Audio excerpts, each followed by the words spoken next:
Hello, second grade Smarties, and welcome to iReady Math Lesson 16, video number 1. So we are in a new unit of iReady Math.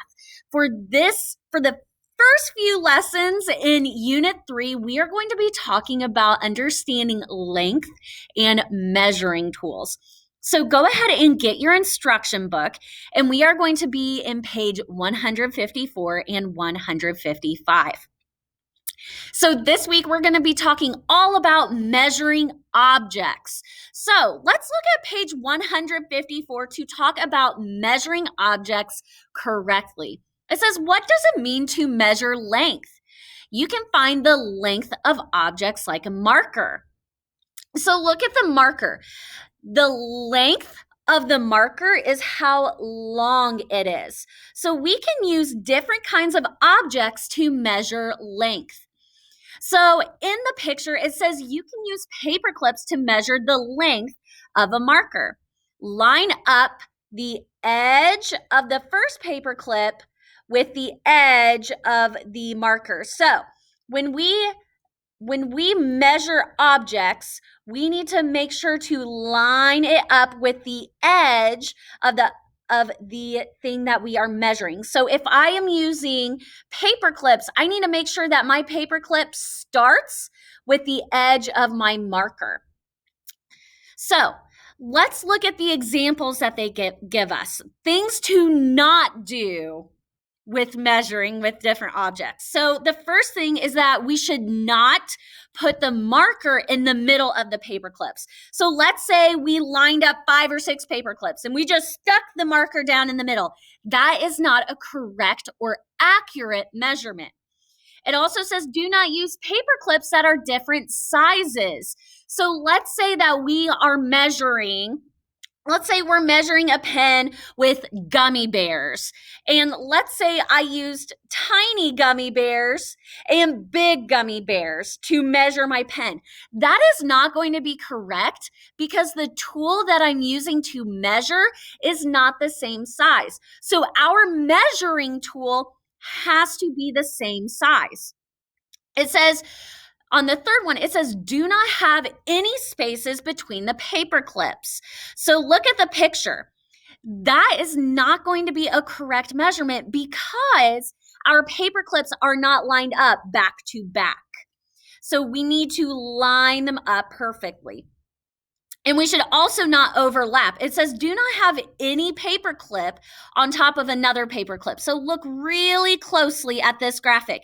We should not have measuring tools that are stacked on top of each other. If I'm using my pointer finger to measure and I overlap my other pointer finger, that's not going to be correct because the length of my pointer finger and the length of my other pointer finger are not the same. So we need to measure them back to back. So there are certain rules that we have to follow to do correct measuring.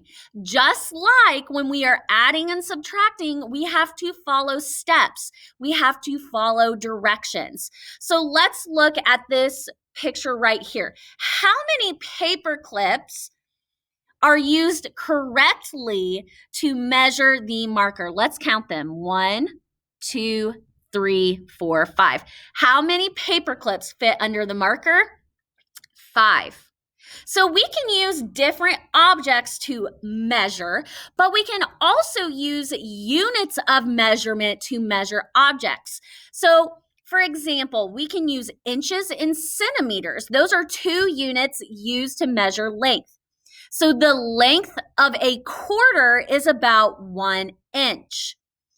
Your little finger is about 1 centimeter across. So looking at these 2 units of measurement, which one is longer, an inch or a centimeter? I want you to circle which one is longer, an inch or a centimeter.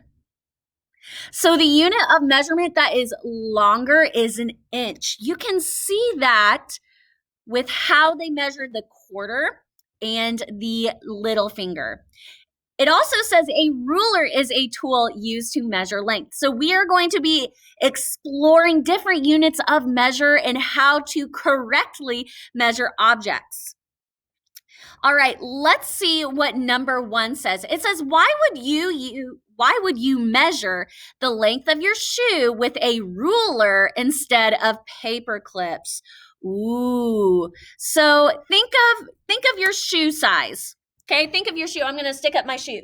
All right, so my shoe. Why would I use a ruler to measure my shoe instead of paper clips? Think about it. If I go to the shoe store, would it make sense that I say I need a size 25 paperclip shoe? No, right? So we can use objects to measure other objects, but when we use units of measuring, it gives us a precise number that we can use for multiple things. So let's think about it. How would you answer this question? Why would you measure the length of your shoe with a ruler instead of paper clips? So I am going to think out loud for you. I would use a ruler to measure my shoe because one, a ruler is longer and has more units of measurement, and paper clips are smaller and are not a standard unit of measurement. So I'm going to say I would use a ruler, and I'm explaining why. So I'm going to use the word because it uses units to measure, and it is longer in length. And also, using a ruler, it's harder to make mistakes with measuring with a ruler. So I'm going to finish this sentence, and I'm going to make sure to give it punctuation. All right, Smarties. So we are going to be exploring measuring objects. We are going to be using tools to measure. We're going to be using objects, to measure. So be thinking about how can you take your time, use your growth mindset when approaching measuring. How can you use the knowledge you've built with adding and subtracting to measuring objects? All right, Smarties, remember to keep that growth mindset. Good learners do hard things, and I will see you tomorrow with another video with measuring. Happy learning and measuring, Smarties.